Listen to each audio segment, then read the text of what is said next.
Eu tenho um desafio muito grande aqui com vocês, porque eu tenho 15 minutos para falar de um conteúdo que acho que demandaria talvez algumas horas.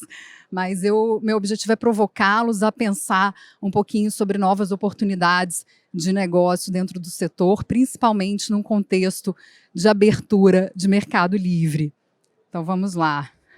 Bom, quem esteve comigo no outro painel me conheceu um pouquinho. Hoje eu sou gerente comercial sul e sudeste da Electron Energy. A gente tem uma base comercial aqui no Rio Grande do Sul também. O Nilvio está aqui comigo, é meu colega de trabalho, faz parte da minha equipe. Eu venho também do mercado de GD, então fui integradora, empresária durante muito tempo. Hoje eu estou numa posição diferente dentro de um grande grupo, né, de comercialização de energia, mas eu acho que um diferencial é que eu consigo falar a linguagem de quem está na ponta, né, de quem é integrador, e eu vou tentar fazer isso, esse é meu desafio com vocês. Como eu vou falar de abertura de mercado livre e autoprodução é um conceito exclusivo, tá, de mercado livre. Quando a gente fala autoprodução, a gente está falando geração para consumidores livres. Eu preciso trazer um panorama do mercado, tá? Então, isso que vocês estão vendo aqui no painel é justamente esse panorama. Eu trouxe um recorte aqui da Abracel. A Abracel é a Associação Brasileira das Comercializadoras de Energia, e ela publica um boletim, tá, no site dela, todo mês, trazendo números do mercado. Então, fiz um recorte só para vocês entenderem o cenário hoje do Mercado Livre. Nós temos 11 mil unidades consumidoras no Mercado Livre. Na verdade, não são 11 mil unidades consumidoras, são 11 mil grupos econômicos que representam aí 31 mil unidades consumidoras. Isso representou, nos últimos 12 meses, um incremento de 20% no número de unidades consumidoras, ou seja, 5 mil unidades consumidoras migraram para o Mercado Livre no último ano, né, nos últimos 12 meses. Parece pouco, mas se a gente for olhar o que representa o Mercado Livre, e aí a gente está falando de unidades, né, com mais de 500 kW de demanda contratada, ou que migraram por uma questão de comunhão de carga, isso representa 36% do consumo de energia no Brasil. Ou seja, o Mercado Livre hoje ainda é exclusivo para grandes consumidores. Porém, né, vocês estão ouvindo falar, porque isso tem que estar na pauta de vocês, né, o mercado está se abrindo, né, e ele está se abrindo, felizmente, era uma demanda antiga do mercado, graças a uma publicação de uma portaria do Ministério de Minas e Energia, no final do ano passado, que abriu o mercado a partir de 2024, para todos os consumidores do Grupo A, ou seja, todos aqueles que têm 30 kW de demanda contratada para cima. Porém, entre 30 e 500 kW de demanda, obrigatoriamente esse consumidor ele vai entrar no Mercado Livre por uma modalidade chamada de modalidade varejista. Então, vocês vão ouvir falar muito, né? Consumidor varejista, comercializadora varejista. Acima de 500, ele pode optar em ser um consumidor varejista ou um consumidor livre, fica a critério dele. Vamos lá. No próximo slide, eu trago justamente um recorte aqui da publicação no próprio site do Ministério de Energia que fala sobre a abertura do Mercado Livre. Tem um link aqui, eu não sei se a organização depois vai disponibilizar, mas ele vai te levar justamente para a publicação do Diário Oficial da União, que traz essa abertura do mercado, ou seja, está consolidado, não é mais uma possibilidade, é uma realidade, tá? E aí, eu trago 2 recortes de um artigo do Rodrigo Ferreira, que é o presidente da Abracel, que traz um pouquinho do panorama do que ele vê a partir da abertura do mercado. Primeiro que ele fala o seguinte, são 106 mil unidades consumidoras, do ponto de vista da Abracel, aptas a migrar para o Mercado Livre em 2024. E o mais legal é que ele fala o seguinte, isso vai injetar na economia alguns bilhões de reais a partir do próximo ano de custo evitado em energia. Então, é dinheiro que fica no caixa das empresas para ser reinvestido, processo produtivo, em contratação, etc, etc. A Confederação Nacional das Indústrias, ela prevê uma economia média com a migração do Mercado Livre varejista de 20%, enfim, de redução de custo, né? Isso é um montante bastante importante. Mas vamos ao que interessa, né? Meu objetivo aqui é provocá-los no sentido de oportunidade de negócio. Eu pergunto a vocês, né, nesse cenário, né, de abertura do mercado, qual a posição que os integradores vão tomar? Né? Jogar contra, né, vender para o seu cliente falando, olha, a abertura de Mercado Livre é uma furada, acho que não faz sentido porque o consumidor está cada vez mais informado e ele vai ser bombardeado por comercializadoras e parceiros de comercializadoras. Né? Você vai mudar de time enquanto integrador? Né? Desisto da GD ou desisto da tecnologia solar e vou vender migração para Mercado Livre? É um caminho também, que tem uma remuneração bastante atrativa, parceria com comercializadoras, traz uma remuneração bastante atrativa, tá? Depois, se quiserem conversar conosco, a gente conversa sobre esse tema, ou você vai se posicionar no jogo, né? Eu acho que esse é o meu conselho para vocês. Então, vamos lá. Eu quis trazer aqui um caso real para a gente analisar, tá? Eu desenhei aqui um padrão de consumo de um hotel, tá? Eu chamei de usina fotovoltaica como autoprodução, porque a gente está falando de um consumidor que vai migrar para o livre como varejista. Esse consumidor, no primeiro momento, entendam ele como um consumidor do grupo A no mercado cativo, tá? Esse aqui é o padrão de consumo dele mensal, e aí a gente faz uma média do consumo anual dele, do consumo mensal pela média do consumo de cada mês. Ele hoje tem um consumo de 3,77 megawatts. A gente, Mercado Livre, a gente não fala mais em quilowatt, tá? A gente começa a falar só em megawatt. Então, 3,77 megawatts de consumo no horário ponta e 37 no horário fora ponta, né? Mais ou menos ali 40 megawatts hora de consumo. Distribuidora RGE, eu quis trazer uma distribuidora aqui do Sul, é um cliente do A4, verde, tem 45 kW de demanda contratada. Se eu coloco para esse cliente uma usina de autoprodução que atenda 15% da carga, eu estou pensando aqui em consumo simultâneo, em não injeção em grid zero, tá? Depois eu posso explicar para vocês mais para frente por que grid zero, porque existe um custo associado. Se ele for injetar essa energia, a gente tem que calcular payback e nem sempre vai valer a pena. Então aqui a gente está pensando sim grid zero. De 15%, tá? 15% da carga dele, obviamente eu estou falando só em consumo em horário fora ponta, por isso que vocês vão ver que ali embaixo, né, onde tem essa setinha aqui, não sei se está dando para ver, mas na minha televisão está super claro, eu estou retirando ali mais ou menos 5,5 megawatt-hora de consumo em horário fora ponta. Isso é o que ele vai economizar com essa geração, uma usina aí de 46,41 kW pico, em potência nominal vai ser ali uns 38, 30 e alguma coisa, né? Vocês são melhores que eu para fazer esse cálculo. Então, na teoria, o que a distribuidora iria ver, né, de consumo desse cliente seria 3,77 no horário ponta e 31,5 megawatts no horário fora ponta. Esse é o consumo que a gente pode levar para o Mercado Livre, né, para a comercializadora varejista negociar. Como é que funciona os modelos de negócio desse mercado, né, de varejista, né, como é que as comercializadoras estão se posicionando? Elas estão se posicionando num formato de entregar desconto garantido muito parecido com as fazendas solares, com GD. Então, o que elas fazem é desenham o que é uma simulação da fatura no cativo e em cima do que seria a fatura do cativo dele no mês a mês, aplica-se um desconto.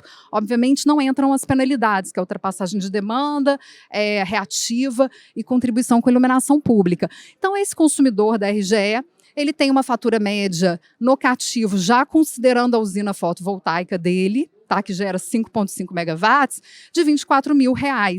Quando ele vai para o livre com uma economia de 20%, usei a média que a Confederação das Indústrias estimou de economia, ele vai para uma redução, ele vai para um valor final de R$19.700. Quer dizer, sem fazer nenhum investimento, na teoria, né, ele já teria ali mais ou menos R$5 mil de economia. Então, se eu olho isoladamente a usina fotovoltaica, aquela usina de 46 kW pico, eu tenho uma redução de custo, né, porque é o horário fora ponta, de 2.600, um payback de 6,68 anos. Os números que eu usei são números gerais, 4.500 o custo do quilowatt pico, só para deixar claro, uma geração média de 120 kWh por quilowatt pico, tá? Acho que são números gerais aqui para o Rio Grande do Sul. Então, esse cliente ele teria um payback de 6,68 anos. Quando eu vendo a solução conjunta, olha, eu vou colocar aqui uma usina de 46 kW pico para você e vou te auxiliar na migração para o Mercado Livre como um varejista, tá? A gente só não pode falar GD para ele mais, porque agora é um outro modelo de negócio, é uma usina, é autoprodução, né? Mas vou te auxiliar e vou te vender a solução conjunta, eu te entrego um resultado financeiro mensal de R$7.500. E se eu jogo R$7.500 sobre o investimento que ele fez, porque aí a gente agora está olhando uma ótica da solução, e aí eu vou comparar essa solução com o investimento que ele fez, eu estou levando o payback de 6,68 anos para 2,31. Então, eu tenho aí uma mudança de abordagem que pode favorecer negócios dentro desse ambiente. Então, por que se posicionar contra, né? Eu acho que esse aqui é um caminho viável, um caminho interessante e que eu os convido a refletir sobre. Bom, como o tempo é curto, já foram 9 minutos, eu vou falar agora de autoprodução, porque eu acho que é um outro caminho também, mas agora num foco de abordar consumidores já no ambiente de contratação livre, consumidores livres, né, o livre atacadista, aquele grande consumidor de energia. Vocês já devem ter ouvido falar, né, que a gente pode instalar autoprodução junto à carga ou longe da carga, né? Sendo que não existe mais aquele limite de área de concessão. Eu consigo colocar uma usina fora do submercado do cliente. No Mercado Livre, a gente divide o Brasil em submercados, né? Com exceção do estado de Roraima, que está fora do mercado do Sistema Interligado Nacional, a gente tem submercado Norte, Nordeste, Sul e Sudeste, Centro-Oeste, formando um bloco, tá? A gente não necessariamente precisa estar no mesmo submercado. A gente consegue colocar uma usina no Nordeste, né? Obviamente que tem uma radiação muito melhor, um custo de terreno mais barato, enfim, uma manutenção mais barata, mão de obra mais barata, para atender um cliente no Sul. Isso não é uma limitação. Tá? E, independente disso, o cliente tem um benefício financeiro importante que eu vou mostrar para vocês. Ou essa usina pode estar perfeitamente junto à carga, no telhado do cliente, por que não? Né, eu acho que é isso que vocês, inclusive, esperam como solução, né, atender um cliente junto à carga. Vamos lá. Qual que é a diferença, né, do autoprodutor para o consumidor livre? O autoprodutor, enquanto, né, autoprodutor, ele sobre a energia que ele gera, e aí vamos pensar no pior contexto, que é a usina 100% remota, ele não paga encargos setoriais. Quais são esses encargos setoriais? Encargos de energia de serviço de sistema, meu colega da Ludfor falou super bem sobre isso também de manhã, né? Energia de reserva, ele não paga uma boa parcela. Em muitas distribuidoras, varia de distribuidora para distribuidora, isso pode representar 90%, 85% do custo dos encargos da distribuição. Então, ele paga um residual ali do custo de distribuição. É como se o fio B já existisse aqui para autoprodução. Tá? Então, ele vai pagar a TUS de demanda, ele vai pagar uma parcela da TUS de encargos, mas deixa de pagar boa parte dos encargos setoriais. É por isso que as empresas estão olhando a possibilidade de serem autoprodutoras, inclusive longe da carga.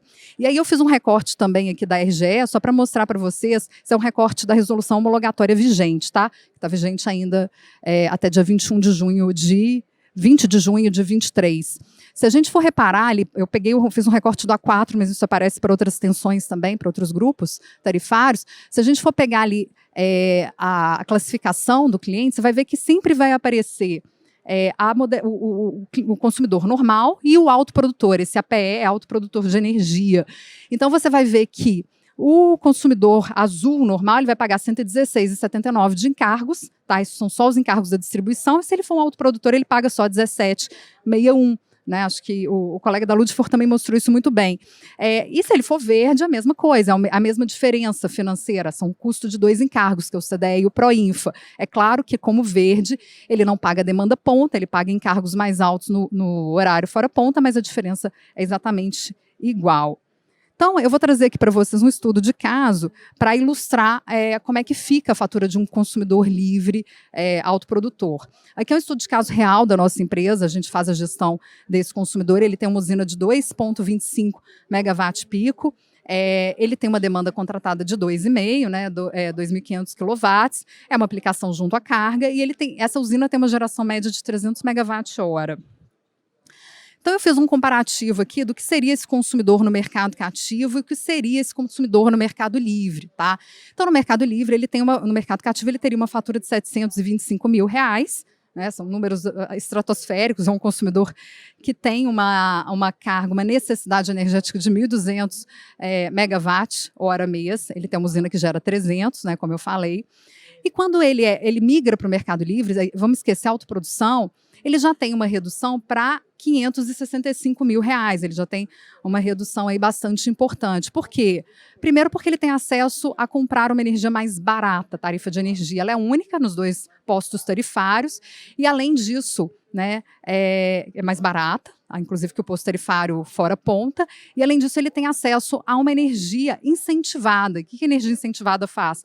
Ela entrega um desconto na TUG, né? Se for azul, é na TUG na demanda, né, ponta e fora ponta. Se ele for verde, no caso desse cliente é um cliente verde, ele tem um desconto de 50%, porque é uma energia incentivada 50%, na demanda e no encargo do horário ponta. Então, a distribuição fica mais barata, além dele comprar uma energia mais barata. Agora, vamos entender um pouquinho como é que é a dinâmica disso, né? Esse é um cliente, como eu falei, ele tem uma usina junto à carga, ele gera 300 megawatt-hora mês, ele tem uma demanda de 1.200, mas ele injeta 100 megawatts-hora. Então, 200 megawatts-hora é consumo instantâneo e 100 vai para a rede. Então, 100 vai para a rede e ele tem um consumo extraordinário ali do sistema de mais 1.000 kWh. Tá? É muito parecido com o que vocês já estão acostumados. A distribuidora enxerga o seguinte, olha, esse cliente ele vai pagar uma tarifa normal por 900 megawatt-hora e uma tarifa de autoprodutor, aquela com encargos reduzidos, sobre os 100 que ele injetou. Então, 100 megawatt-hora ele recebe pagando uma tarifa reduzida. A CCE, que vai contabilizar a energia dele, vai entender o seguinte, esse cliente tem um requisito de 1.000 megawatts-hora, mas ele tem 100 megawatts-horas de recurso. Então, eu só vou contabilizar, ele só tem que me apresentar um contrato de compra de energia de 900 megawatt-hora. Bom, agora vamos ver. Gente, é super rápido, é difícil, eu queria detalhar tudo para vocês. Mas vamos lá, como é que fica agora o comparativo desse consumidor enquanto um consumidor livre tradicional, enquanto um consumidor livre autoprodutor? Aqui nesse caso, vocês estão vendo uma energia de R$ 225 por megawatt-hora, mas esses R$ 225 já não fazem parte da realidade, tá? Esse é um preço do ano passado. Hoje, energia incentivada 50% está R$ 110, R$ 105, né? A depender de para quando você está comprando ela. Mas esse consumidor especificamente, quando ele se torna autoprodutor, ele passa a gerar, então, 300 megawatt-hora mês, e aí ele continua tendo o benefício da incentivada, 50%, vocês vão ver aí que o custo dele vai debitar ali o desconto da demanda, o desconto do encargo ponta, ele vai comprar um volume menor de energia, ele deixa de comprar os 1.200, vai comprar só 900, e o resultado financeiro dele, né, o desembolso financeiro dele passa a ser de R$ 458 mil. Como é que eu calculo o payback desse investimento? Acabou meu tempo, mas eu finalizei meu último slide. Como é que eu calculo o payback desse investimento? Eu vou fazer a diferença entre o custo dele no Mercado Livre e o custo dele enquanto um consumidor autoprodutor, tá? Para fechar, eu fiz aqui um comparativo desse consumidor sendo cativo e livre, ele teria uma redução de 22% no custo com energia, né, uma economia de R$ 160 mil, e o cativo autoprodutor ele teria uma redução de 37% de energia. Eu queria falar um pouquinho mais, mas aqui você sempre tem que levar em consideração duas coisas na hora de fazer um estudo, tá? Primeiro é o seguinte, esse cliente está contratado em energia, contrato de energia não se desfaz. Então, vocês vão ter que trabalhar uma solução de autoprodução, vamos supor que ele está contratado até 28, vocês vão ter que trabalhar uma solução de autoprodução dentro da flexibilidade do contrato dele. Todo cliente contrata uma flex máxima, uma flex mínima. De repente, eu vou conseguir propor uma solução que vai atender 10% da carga dele. Então, eu vou usar como referência o valor contratado dele. Agora, se esse contrato ele vai ser renovado, vocês vão ter que olhar o preço da energia que ele compraria essa energia no futuro. É assim que ele vai fazer o custo, né, do payback, da atratividade financeira dele. Mas é possível, tá? Eu falo que esse é um mercado que precisa ser explorado, precisa ser conhecido. Eu fico à disposição, assim como o Nilvio fica à disposição também. Deixo aqui no final meu LinkedIn, meu e-mail, caso queiram tirar alguma dúvida. E, enfim, né, a gente está aqui realmente para ajudá-los. Meu papel é esse, comunicar um pouco essa possibilidade de mercado para vocês. Obrigada pela oportunidade, desculpa a correria.